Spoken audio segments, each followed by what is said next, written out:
میں نے یہ بتانا تھا، وہ کہتے ہیں کہ یہ کیا صحیح ہے ان کی حدیث؟ ان کی کتابوں میں یہ کہتے ہیں جی کہ حضرت عمر کو دیکھ کے نا، ان کے سائے کو دیکھ کے شیطان بھاگ جایا کرتا تھا۔ بڑا زبردست بات کی آپ، اب جواب سن لو آن لائن۔ جی، ان کے سائے کو دیکھ کے شیطان بھاگ جاتا تھا۔ میں اس کا جواب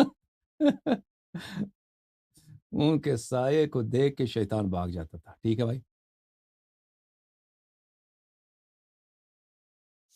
میں اس کا جواب اختصار کے ساتھ دیتا ہوں، پھر کبھی انشاءاللہ تعالی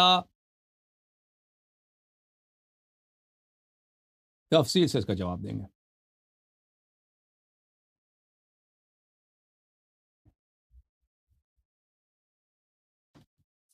میرے بھائیو، یہ کتاب ہے مجمع الزوائد و منبع الفوائد، جز نمبر 7، چاپ دار الفکر۔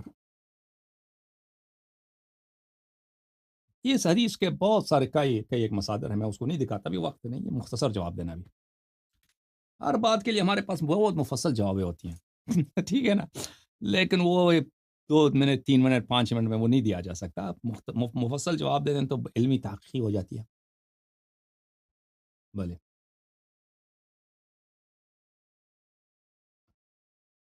اور تو اس لیے وقت نہیں ہوتا اس کی، اور یہاں پہ فرصت نہیں ہوتی اس کی۔ یہاں پہ عزیزوں ملاحظہ فرمائیے، یہ صفحہ نمبر 313 ہے مجمع الزوائد کی، اور یہ حدیث ہے 11575 نبی طلحہ۔ یہ روایت جو ہے عزیزو، رواہ احمد و رجالہ ثقات، احمد نے روایت کی ہے، اس کے سب رجال ثقہ ہیں، یعنی حدیث صحیح ہے۔ اچھا، قرأ رجل عند عمر فغير عليه فقال قرأت على رسول الله صلی اللہ علیہ وآلہ وسلم فلم يغير علي۔ کسی شخص نے عمر کے پاس قرآن پڑھا ہے تو عمر کو غصہ آیا، تو اس نے کہا کہ میں نے یہی آیت پیغمبر صلی اللہ علیہ وآلہ وسلم کے پاس پڑھا ہے پڑھا ہے تو رسول پاک صلی اللہ علیہ وآلہ وسلم کو کوئی غصہ نہیں آیا، آپ کو کیوں غصہ آ رہا ہے، تجھے کیا ہو گیا؟ اچھا، قال فاجتمع عند رسول اللہ صلی اللہ علیہ وسلم، وہ شخص راوی کہتا ہے کہ پھر ہم چلے گئے، عمر خود کہتا ہے ہم چلے گئے رسول پاک صلی اللہ علیہ وآلہ وسلم، یہ نہیں راوی کہتا ہے، عمر راوی نہیں ہے۔ اچھا، رسول پاک صلی اللہ علیہ وآلہ وسلم کے پاس چلے گئے، تو ایک نے وہی آیت پڑھی، اس نے وہی آیت پڑھی، تو رسول پاک صلی اللہ علیہ وآلہ وسلم نے کہا کہ احسنت، اچھا پڑھا ہے تم نے۔ اچھا، تو کیا ہوا؟ عمر کے دل میں شک آ گیا، فکأن عمر وجد فی نفسی من ذلک، عمر نے کہا تھا کہ مجھے یہ تو آیت کسی اور طرح سے سنایا تھا، تو دل میں شک ہو گیا عمر کے عمر کے دل میں شک آ گیا، تو شک آ گیا، فقال یا عمر ان القرآن كله صواب ما يجعله مغفرة عذابا او عذابا مغفرا۔ اے عمر، قرآن یہ سب صحیح ہے، بس قرآن پڑھتے جاؤ، تم عذاب کو مغفرت نہ بناؤ، مغفرت کو عذاب نہ بناؤ۔ اچھا، یہ میں آپ کی خدمت میں عرض کروں، اسی حدیث کو صحیح سند کے ساتھ طبری نے اپنے تفسیر میں نقل کیا ہے عزیزوں، لیکن اس میں الفاظ کچھ اور ہیں، اور طبری نے اس کی تصحیح بھی کیا۔ تفسیر الطبری جلد نمبر 1، چاپ مکتبۃ ابن تیمیہ، یہاں پر آپ کو لے کے چلتے ہیں صفحہ نمبر 25 میں عزیزوں۔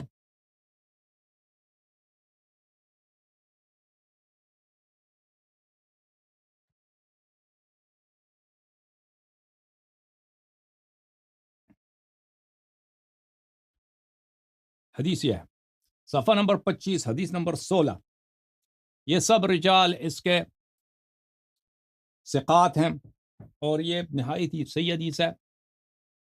روایت کرتے ہیں کہ ایک شخص نے عمر کے پاس ایک آیت پڑھی ہے، عمر نے اس پہ بڑا غصہ کیا، اس نے کہا کہ میں نے رسول پاک صلی اللہ علیہ وسلم کے پاس یہ آیت پڑھی ہے، اس نے مجھ پہ غصہ نہیں کیا۔ فاختصم عند النبی صلی اللہ علیہ وسلم، دونوں چلے گئے نبی کریم صلی اللہ علیہ وسلم کے پاس، فقال یا رسول اللہ الم تقرانی آیتا کذا وکذا، قال بلا۔ وہ شخص آیا عمر کے ساتھ، ہو گیا جھگڑا ہو گیا نا، عمر نے اس کو گالی دیا، کچھ کیا ہے کہ تم نے آیت غلط پڑھی، تو اس نے کہا یا رسول اللہ صلی اللہ علیہ وسلم، آپ نے وہ آیت مجھے اس طرح نہیں سکھایا، تو پیغمبر صلی اللہ علیہ وسلم نے فرمایا جی ہاں۔ فوقع فی صدر عمر وفی صدر عمر شیء، تو عمر کے دل میں کوئی ایک بات آ گئی، وہ آ گئی نا شک ہو گیا کہ پیغمبر یہ کیسے پیغمبر ہے، ایک آیت کسی کو اور طرح سے سنا ہے، مجھے دوسری طرح سنا ہے. اچھا فعرف، تو پیغمبر صلی اللہ علیہ وآلہ وسلم کو پتہ چل گیا. فعرف النبی صلی اللہ علیہ وآلہ وسلم ذلك فی وجہ، نبی کریم صلی اللہ علیہ وآلہ وسلم کو یہ بات کہ عمر کے دل میں شک پڑ رہی ہے، یہ تو اللہ کے نبی ہی نہیں ہو سکتے نا شک وہی اس کو شک ہو گیا عمر کو یہ اس کے چہرے پہ پتہ چل گیا. نبی کریم صلی اللہ علیہ وآلہ وسلم نے یہ بات عمر کے چہرے سے اس کو پتہ چل گیا. فضرب صدرہ، نبی کریم صلی اللہ علیہ وآلہ وسلم نے عمر کے سینے پہ مارا، پم، ہاں ہاں ہاں مارا. وہ فرمایا قال ابعد شیطانا، قال ابعد شیطانا، قالها ثلاثہ، دفع ہو جاؤ شیطان، 3 دفعہ بولا. عمر کے دل میں شک ہو گیا ہے، قرآن میں، نبوت میں، رسالت میں شک ہو گیا کہ بھئی تم کیسے ہو نبی ہو، کسی کو اور طرح کے قرآن سکھاتے ہو، ہمیں اور طرح کے پڑھاتے ہو، یہ جھوٹ ہی ہوگا پھر قرآن. ٹھیک ہے، تو نبی صلی اللہ علیہ وسلم کو پتہ چل گیا کہ اس کے دل میں شک ہے، تپڑ مارا ہے. آہا سبحان اللہ، دل خوش ہو گئی شیعوں کی. او بھائیو، پاکستان میں قانون پاس کر دیا ہے کہ جو صحابہ کی توہین کرے اس کو جیل ہو جائے نا، تو پہلے نبی صلی اللہ علیہ وسلم کو جیل میں ڈال دو تم لوگ، نستجیر باللہ. جس نے سینے پہ مارا ہے نا اور بولا کہ ابعد شیطانا، شیطان دفع ہو، شیطان دفع ہو، ابعد دفع ہو شیطان، قالها ثلاثا، 3 دفعہ بولا. تپڑ مار کے آپ کرتے ہو کسی کے ساتھ اس طرح سلوک، مارا ایک شیطان دفع ہو. اور یہ خود روایت کرتے ہیں کہ شیطان تو عمر سے بھاگ جاتا تھا، جب شیطان عمر کے قریب نہیں آتا تھا تو وہ شیطان کون تھا پھر؟ ہاں وہ ابلیس، ایک جو ابلیس ہے نا، جو شیطان، بڑا شیطان ہے، وہ تو عمر کے پاس نہیں آتا تھا ٹھیک ہے. لیکن نبی صلی اللہ علیہ وسلم جھوٹ تو نہیں بولتے انہوں نے جب مارا عمر کو اور کہا دفع ہو جا شیطان، تو پھر اس بڑے شیطان کو نہیں کہا ہوگا نا. ہاں شیطان کون بن گیا پھر؟ بولو شیطان کون ہے؟ اچھا یہ حدیث. اچھا پھر فرمایا یا عمر ان القرآن کلہ ثواب، قرآن سب صحیح ہے، ما لم تجعل رحمتا عذابا وعذابا رحمہ، بس قرآن سب صحیح ہے، بس عذاب کو رحمت نہ بناؤ، رحمت کو عذاب نہ بناؤ.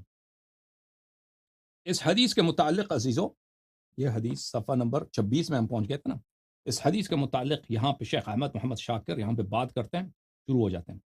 پھر اگلے صفحے میں کہتے ہیں وَأَصْلُهُ صَحِيحٌ، یعنی اصل الحدیث فهو تصریح منه بصحة الحدیث، فصح الحدیث والحمد للہ، یہ حدیث صحیح ہے.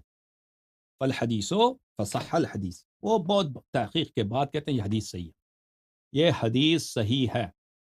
اور پتہ یہ چلا کہ حدیث صحیح ہے. تپڑ مارا عمر کے پاس تو شیطان آتا ہی نہیں، چلو مان لیا، یہ آپ کی بات مان لی. بڑا شیطان تو عمر کے پاس نہیں آتا نا، وہ ابلیس جس نے ہمارے آبا، ہمارے جد آدم علیہ السلام کو جنت سے نکالا، وہ تو شیطان کے عمر کے پاس نہیں آتا. تو پھر رسول اللہ صلی اللہ علیہ وسلم نے جو تپڑ مارا عمر کی سینے پہ اور بلا شیطان دفع ہو جا، تو پھر یہ خطاب جو ہے وہ اس ابلیس سے نہیں ہو سکتا، وہ تو ادھر تھا نہیں، تو کس سے ہو جائے؟ وہاں آپ کو پتہ چل گیا کہ شیطان کون ہے. الحمدللہ.